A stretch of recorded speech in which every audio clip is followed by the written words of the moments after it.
সামনেটাই দিবে মনে হয়। আর দেখতে পাচ্ছেন ঢাকা থেকে ফেরি আসছে কার্নিভাল ওয়েভ। কার্নিভাল ক্রুজের ট্রিপ নিয়ে আসছে। ফেরি আরেকটি আছে কার্নিভাল ক্রুজ।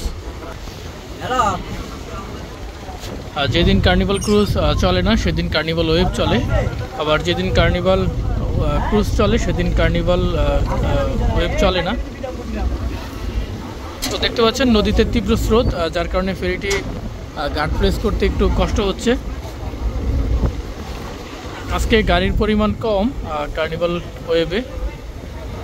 ঢাকা থেকে সকাল 8টায় ফেরি আসছে, আর এই মুহূর্তে 1:15 বাজে চলে এসেছে ভোলার ইলিশাতে।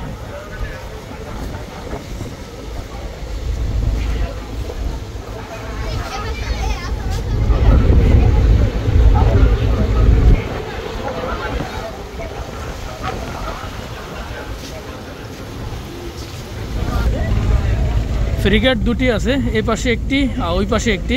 দেখা যাক কোনটাতে ঘাট করে কার্নিভাল ওয়েভ।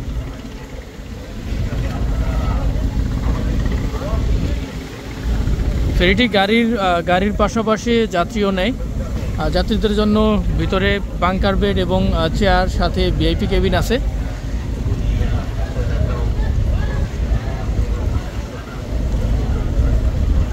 এইখানেই ঘাট করবে, আমি যে পন্টনে দাঁড়িয়ে আছি এই পন্টনে ঘাট করবে কার্নিভাল ওয়েভ।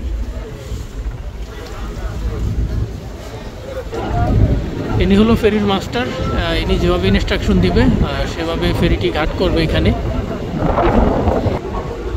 দেখতে পাচ্ছেন ফেরির আলাত টাইট করতেছে।